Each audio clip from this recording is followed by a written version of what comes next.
G'day everyone, welcome back to another live hangout here at Voice Essentials. I hope you are doing well. I hope you're happy and healthy and in good voice no matter where you are.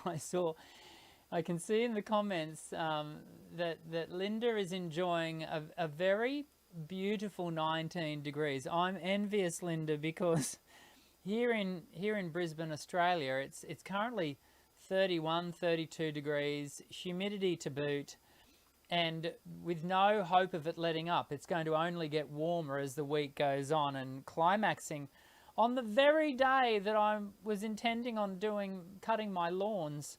And I really actually have to do it on Saturday, and it's going to be 34, 35 degrees, and with the subtropic humidity, it'll be nasty. But I'll stay hydrated, so...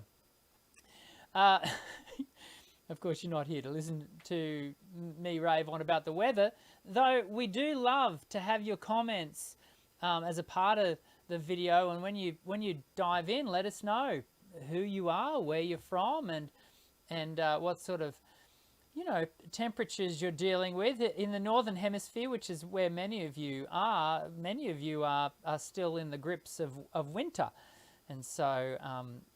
For those of you who have joined us over the last number of years, you know that I really do enjoy those colder climates, and so make me jealous.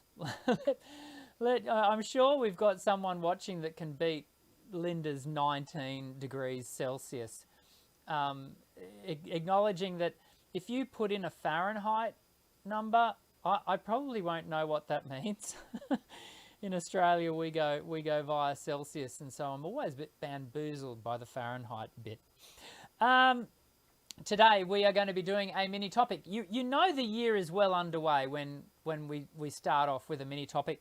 We're going to be looking at practice, getting the most out of your practice, and that's what we're going to get into in a moment. Before we do, though, I just want to remind you, next week we have another special guest.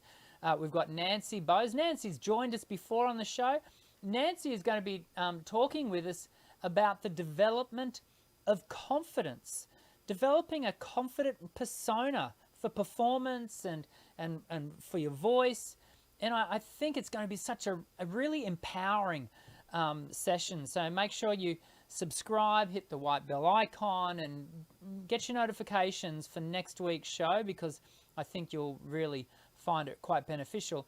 Last week we had Kelly McDowell on, and if you were watching, you know that Kelly, and I'm fairly confident it was Kelly's webcam, died in the middle of the show, and so we were able to continue with our discussion. We were talking about resonance and tone. We were able to continue with it, if not with Kelly's beautiful face on screen. It was just my ugly mug, but we were able to continue talking, and so that was a good session. So apologies for the technical issues that we had last week, and I will let you know that my telco has been a bit sketchy today. My NBN has been playing up. Now I rang my telco this morning, and they assured me that it was all going to be okay going forward. They've obviously done something, and so far that has rung true. But if I suddenly drop out, suddenly you're just looking at a still photo of me, you'll know that the show has fallen over, and it'll be an internet issue, and there's nothing I can do about that. We'll just have to hope that my telco fixes it and that we're good to go for next week's special guest. I think we're going to be okay. Fingers, as Linda wrote in my my online doc that she throws all of your questions into, and you can throw your questions into the live chat right now. Linda will grab those. We're going to prioritize questions around practice, and so we'll talk to those primarily. But if you've got other questions, you can throw them into the chat, and Linda will grab those, and we'll that will be good. I thought I was going to make a point there, but I can't remember what it was. So we're We are just going to get into it because I think today's topic is really important. Now, I called it pitch perfect practice. I'm going to give my own slap across the wrist for that title. It's pitch perfect practice. We're not aiming for perfect pitch. We know that our practice is about developing efficiency, fluency, better tone. Yes, it will improve your pitch, but even today's discussion, the reason I chose pitch perfect practice is because it just had the p, and it kind of sounded cool. So forgive me. We're going to look at a whole heap of other stuff today, and it's all designed around empowering your practice is what it's going to be about. We're going to look at three main headings. I've set myself a goal this year with the mini topics. I want to kind of make them more mini than they'd become. We were doing like full, 40-minute webinars last year when we did the so-called mini topics, and I want to be a little bit more quick fire with them this year. Hopefully not to devalue them in any way, but just to make sure we do have time at the end for questions related to the topic. So hold me to that.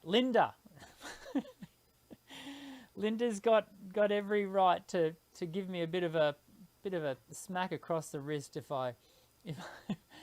I'm not moving quick enough. Here we go. We are going to talk about developing our practice. And to start with, what we've got to do is we've got to set clear objectives with artistic vision. What does that include? Well, it means that your practice needs to align with your goals and your artistic identity. There's no sense in you, workshopping your voice to the value of someone else. And so it's so important that you plan where you want to go before you leave. Yeah, and it's no different around your practice. I was at the gym this morning, and there's another fellow that I've been going to the same gym for about 4, 5, 6 years, and this is a fellow who is there, I dare say, far more often than I am, and he's always got his workout written down, and he goes through and he ticks it off. I'm always in awe of him. I mean, the results speak for themselves. He's a very healthy, well-built human being, and it speaks to the value of he's not just rocking up and going, what will I work on today? He really thinks it through, and your practice will benefit from the same intent, and that's got to align. So in the case of the gym, if you were wanting to become let's say a long distance runner, then you will need to do some weight work, but more to the point, you're going to need to do a lot of running. There's going to need to be a lot of cardio. Whereas if you are a weightlifter, you will benefit from cardio, but what are you going to predominantly do? You're going to predominantly work on weights. It's the same with the voice. What are you wanting to develop in and around your sound from your own artistic identity? You will really benefit from a diverse repertoire choice. Now, your diversity can, range from, diversity can range from anything to anything, but really just try to think either side of your genre. So if you are right into singing pop, you might like to consider stepping into more rock pop. You might also like to consider stepping into folk pop. You can see how we're just diversifying. You'll be really, the voice will really value from that example. If you were to go rock pop, then the voice is going to need to work on areas of heavier pressed vocal, whereas in folk pop, you're going to need to be a lighter sound. And so the voice benefits from developing that variance in the tone, and it all feeds back into the development of your voice, and you're getting good bang for your buck out of that practice. Make sure that you are obtaining feedback around that. You know, check in with people. You've set objectives. Are those objectives being realized? That feedback can be solicited and unsolicited. The solicited feedback, you can use the Voice Essentials community Facebook group to elicit and solicit that feedback, and be intentional. Put a video up of you practicing a song, and you can say, hey, this is by no means polished. I'm practicing this piece.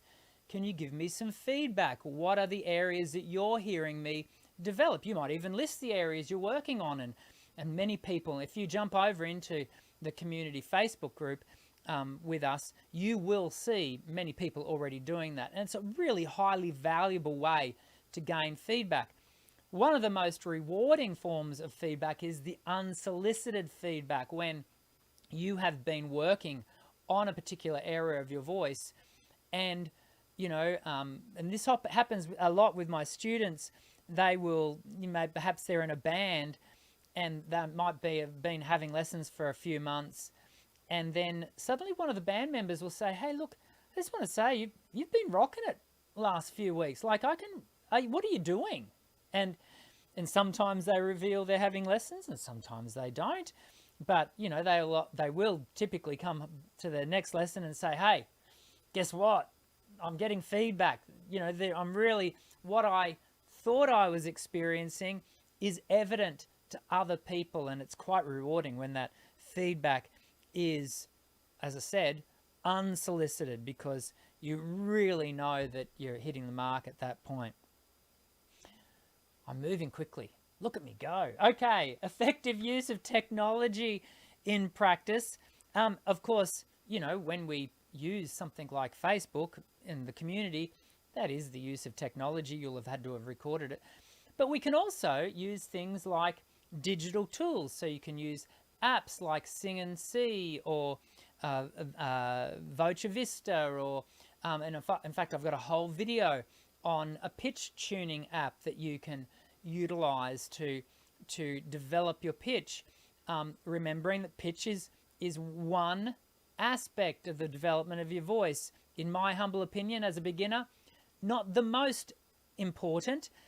It's actually, just quick, I want to just throw in a disclaimer there. When you work on your voice in a really effective way, in a methodical way, a systematic way, like we do in Voice Essentials online courses, when you do that, the pitch will improve, as well as the work that you're doing in other areas: body alignment, tension management, breath management. And so it's not that you're not working on pitch. It's just that you don't have to focus on it primarily to start. There comes a point in Voice Essentials 2 where we do start to direct our attention to pitch accuracy, but that's because we've been able to lay a really good foundation for us to work on, so that when we do work on our pitch, we're not achieving pitch accuracy through tension and constricted tone, and which can be the case if we don't have that good foundation. So, there's other, you can be looking at rhythm. There are some great apps out there for developing your rhythmic, skills, your musicianship skills, your oral skills. These will all benefit your overall practice, and you can build them into your practice time. We talked about the Facebook group. You obviously got to, upload something to, a recording of yourself to get the feedback. But you don't need to upload it. You can just record your practice and then listen and self-reflect on what are you hearing. I want to throw in the thought that, remember, and we've spoken a bit about this on the channel, remember that often when we're recording ourselves, in fact, not often, whenever you record yourself onto your smartphone, despite the fact that the smartphones are getting better and better all the time in the processing that they record your voice with, it's still going to be dry, it's still going to be raw, and the imperfections of your voice are going to be glaring, to the point of, for some people, it can be rather disheartening. I want you to contextualize this point. Make sure that if you do record yourself for self-reflection, before you hit play, to have a listen back, remind yourself, this is going to be really rudimentary sound. You're not going to sound like Taylor Swift. We've got Taylor Swift in town at the moment. In fact, I think she probably heads out tonight or tomorrow. Every single news story, every single news agency, it's all Taylor Swift. I'm looking forward to not having Taylor Swift lead our news stories. More power to her. But yeah, anyway, she's the topic of the moment in Australia. And so you're not going to sound like your favourite artist, because your favourite artist is not recording themselves onto their smartphone for their vocals. So just remember, contextualize your self-reflection. And then make sure, don't just practice mindlessly. In fact, I'm getting ahead of myself because the next point is going to talk to mindfulness. I want you to make sure you are practicing your voice in a methodical way. For some of you, that I know, and this is personality driven, it's not a lack of character, it's not good, bad or ugly. Some people find methodical and systematic practice and learning, let's just say it, they find it boring. But yes, it can be boring for some of you. I don't find it boring approaching it this way, but what I can tell you is this road less traveled by many, does that make sense? Road less traveled by many. It'd be road less traveled by few, wouldn't it? Anyway, those who do travel this road of systematic, methodical learning, it is so beneficial. It means that you are not leaving stones unturned. You are focusing in on every aspect of your voice and its development. The Voice Essentials program has been designed with that in mind. It is systematic. It is step by step, process upon process. And it very actively takes you through the 8 pillars of voicing. And so if you aren't already enrolled, jump across, have a look, check it out. There are so many people, a part of the community, who have benefited greatly from that systematic, methodical approach. And I want to endorse the program to you. It really is very effective. Then the other way to go about it is through private lessons, virtual lessons. You can do those online, you can do those with me, you can do those with other singing teachers. And the way, when I go to the gym, I have a PT, a personal trainer. He sees things that, and I'm thinking of an activity we were doing this morning, where I was sort of leaning over an incline bench, and I was, pumping my arms with some weights, and he go, "Daniel, stop. You're doing it wrong." And he fixed up my technique and the way I was moving, and consequently, not only was the activity easier, I was getting more benefit. And the same can happen with your voice. It's so often that students come in and the effectiveness of what they're doing has been significantly reduced because they're just not quite in the zone with what they're needing to achieve. Good private tuition can really be helpful in that regard. Okay, let's third and final frame. How am I doing? I'm kicking the time. Okay, mindful practice strategies. I am so for this. It is so important that you optimize the focus of your practice time. Don't practice mindlessly. I say to students, especially those that have been with me for, longer than 6-12 months, it's so easy for them to just at home just hit play on the playlist that they've got of their exercises and literally just mindlessly go through the activities. That, when we do that, that really is reduced to a vocal warm-up. It's not a technical workout. For it to be a technical workout, you must be mindful. You must be focused and in the moment. Now, to start with, and I say this to all of my beginner students, practice for 20 minutes every second day. The 20 minutes is not only about developing your vocal fitness, because what we do in, after a week of practice, we add 5 minutes. So then we're doing 25 minutes every second day. And then we get to, the next week and it's 30, 35, 40. You can see how we slowly but surely build up over time the fitness to the task. So important for your vocal health.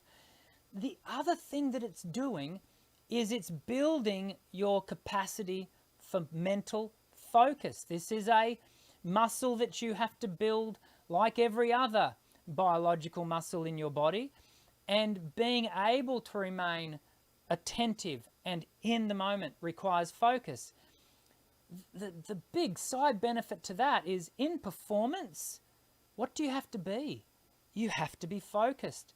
You have to have your mind on the job. I can tell you, the times where I've found myself, and this is far more often than I wish to admit, the times that I find myself forgetting my lyrics is because my brain has wandered off and focused on something other than me being in the moment and remembering the lyrics for performance.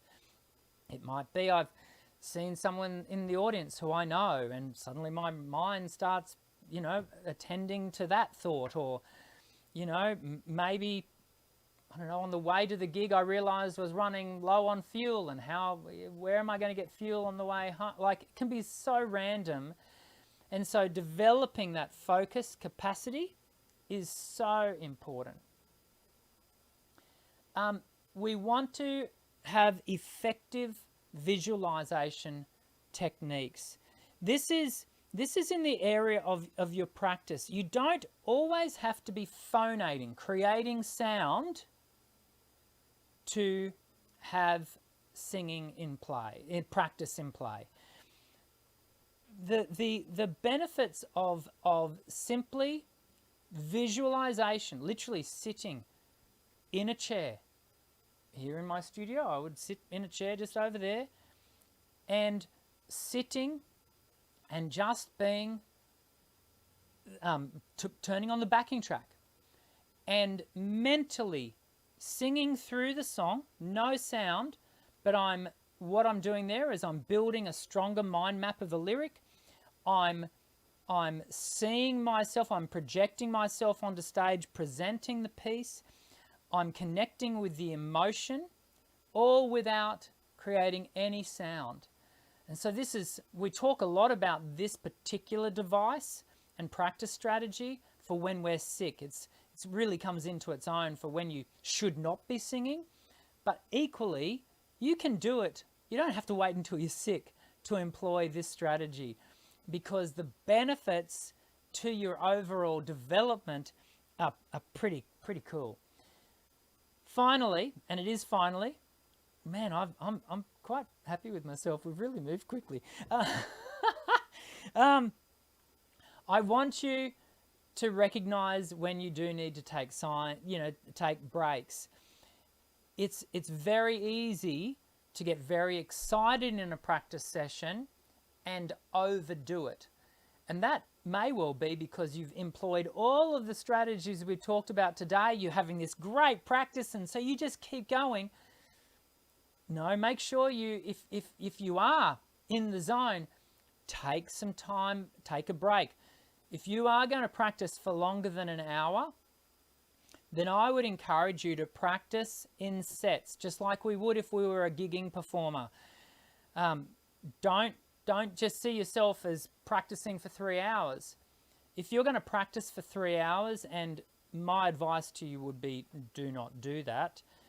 But when I'm preparing students to tour and those sorts of things, and we need big, really marathon level stamina, at the most I have them practice for 2 hours, but we would have a 20-minute break in the middle of that 2 hours.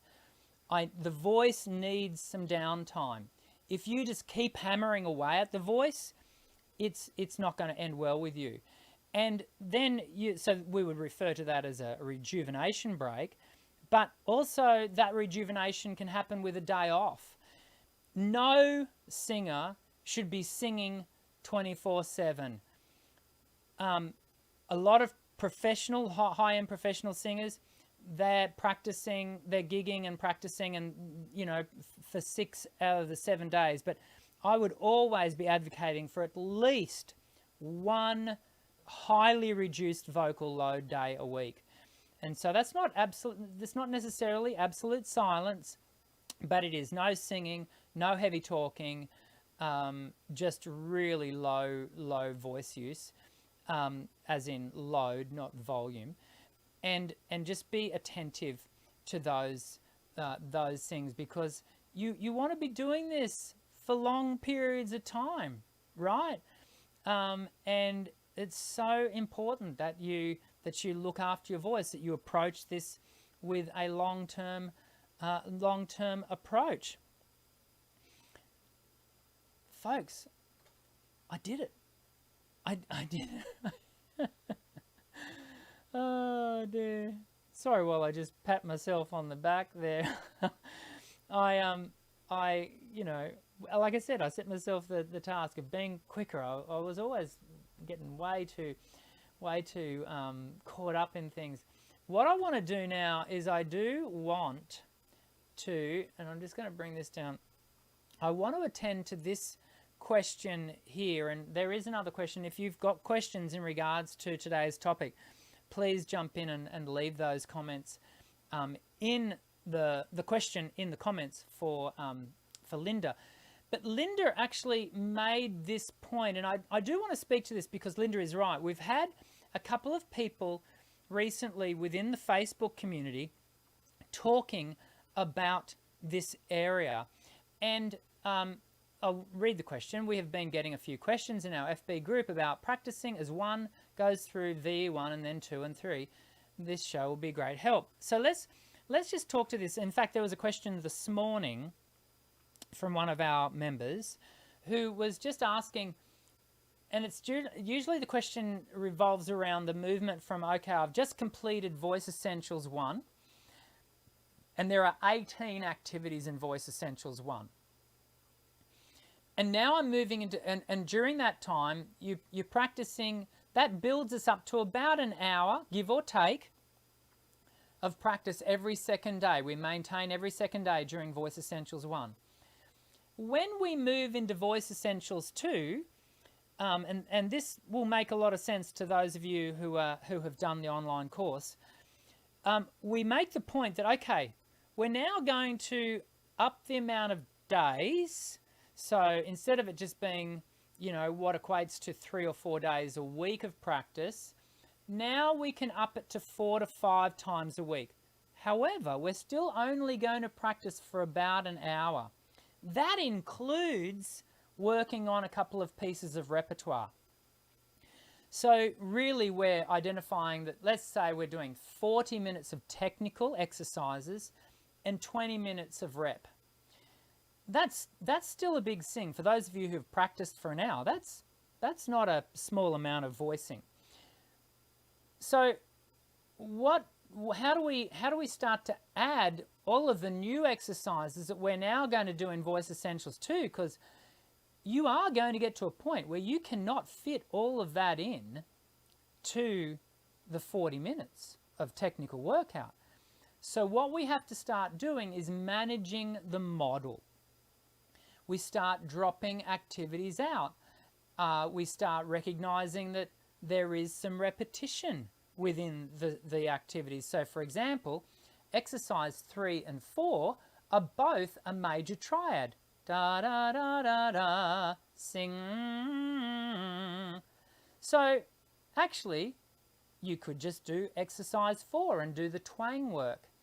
So that's one way that you can go about managing the model. The other way you can go about managing the model is to go, today I'm really going to focus in on breath. I want breath to be the main focus, as well as the new activity I'm doing in Module 3 of Voice Essentials 2. I'm going to focus in on breath and use some of those exercises from Voice Essentials 1 that are very breath orientated, and I'm going to build those into my practice. And then when I'm working in the new material of Voice Essentials 2, then so you can see how that works, right? And so there's something I've written quite a number of times for people who have been asking this question within the Facebook group. There is no right or wrong approach to this apart from over practice. The one thing we always want to avoid is over practicing, because you really do hit a point of diminishing returns, and there's no point in practicing your voice into the ground, because then you're going to take days to recover, and well, what was the point of that? So aside from over practice, you can massage this thing, your own structure. You can see where, remember I was talking earlier about the fellow at the gym who comes in and he's pre-planned everything. You can see where really being that intentional, that really comes into its own, because you are making decisions ahead of time about what am I going to look at this week? Where are the areas that I feel I need to practice? I'll give you one other little, handy hack that I find helpful with practice. And I said this to a student end of last week.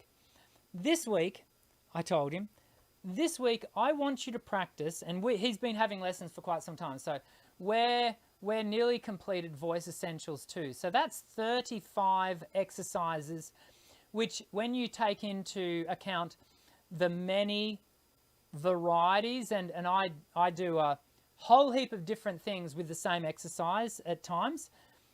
So we can be looking at 60 to 70 activities within Voice Essentials 1 and 2. That's a lot of activity. You're not going to get that all done in an hour. So I said this week, what I want you to do, I want you to practice every exercise that you always avoid. And in this particular instance, with this particular fellow, and he had a bit of a chuckle with me about that, because he knew what I was getting at. We fall into the trap of taking the road, what's the saying? The road of least resistance. And that tends to be the ones that we've worked hard at and we're doing well at. And so it's easy to do them because we've upskilled. But often the ones that we start doing less of, if at all, are the ones that we should be practicing, but we don't, because they're the ones that require some work.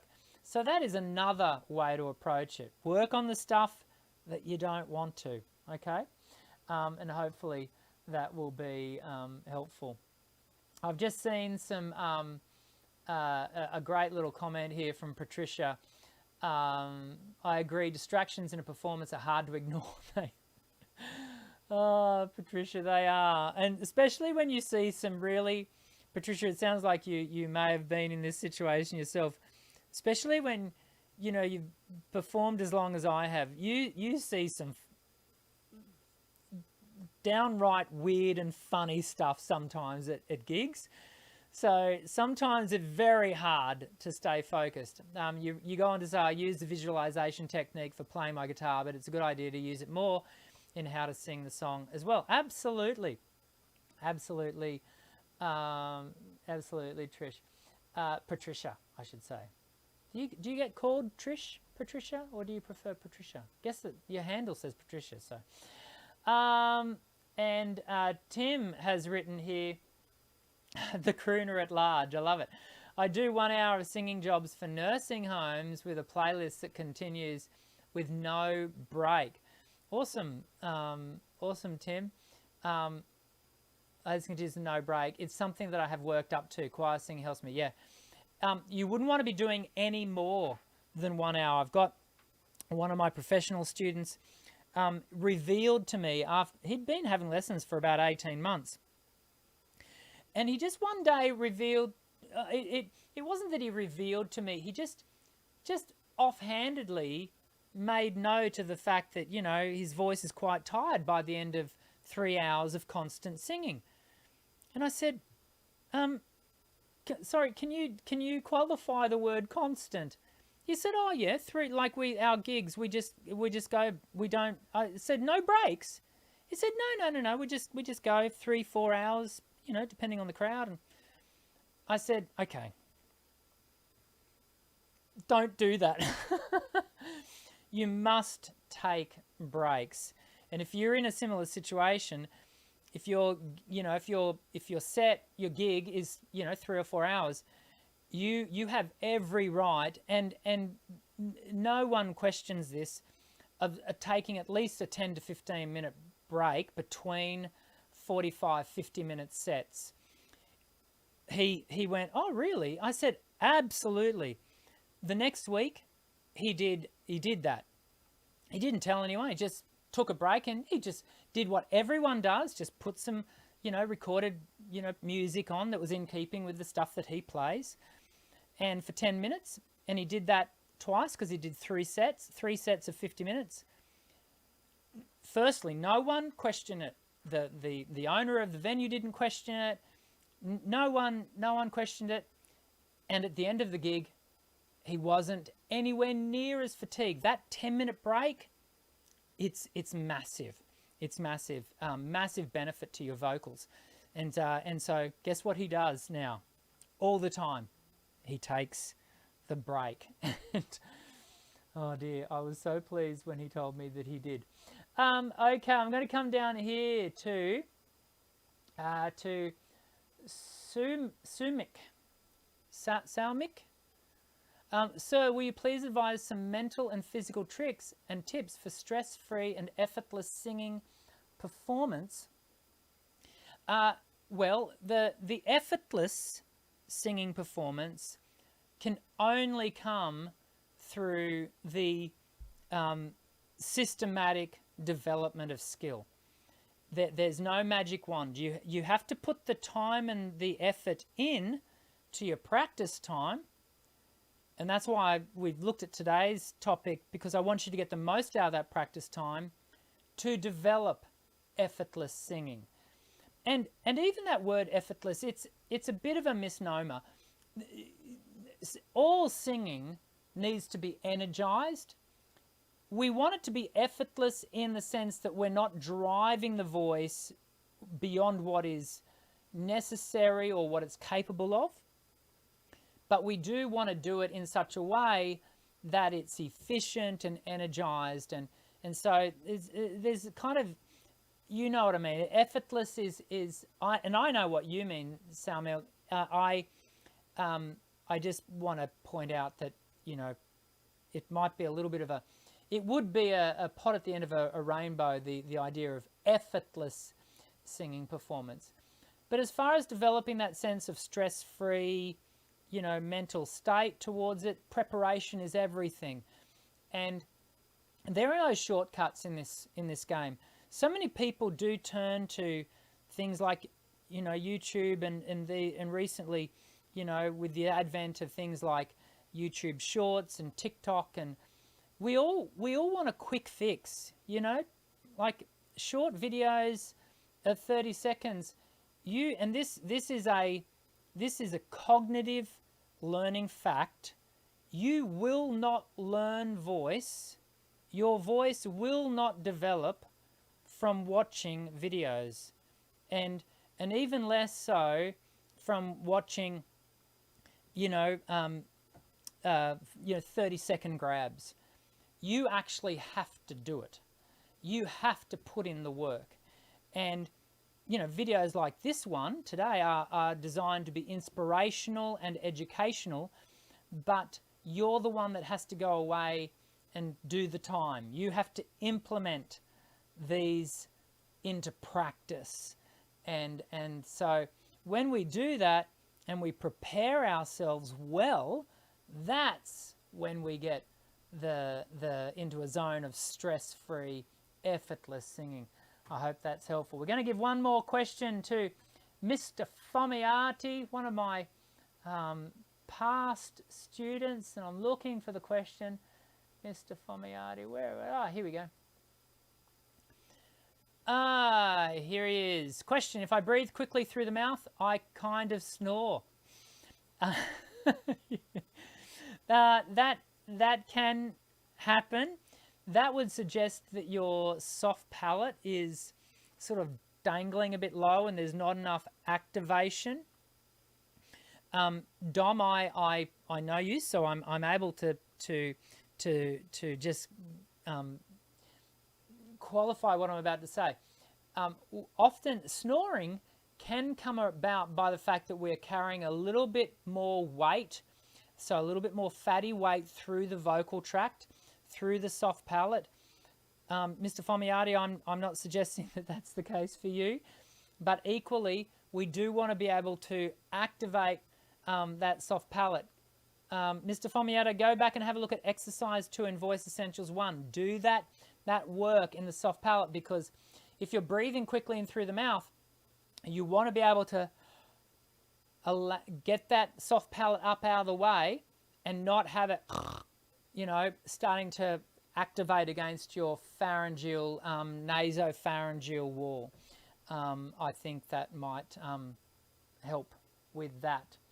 And I'm pleased to see Linda's comment as we come to wrap up the show that both audio and visual have been behaving themselves.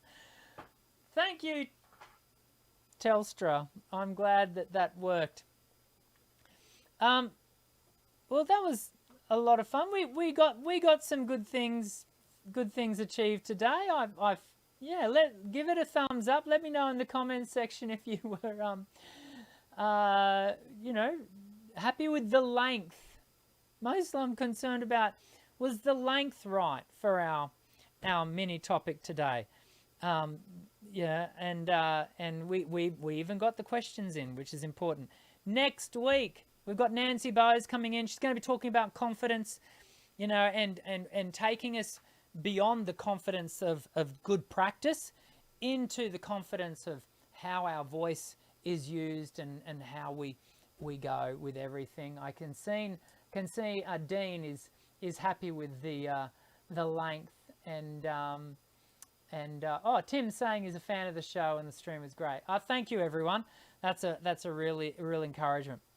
We're going to have a great time next week.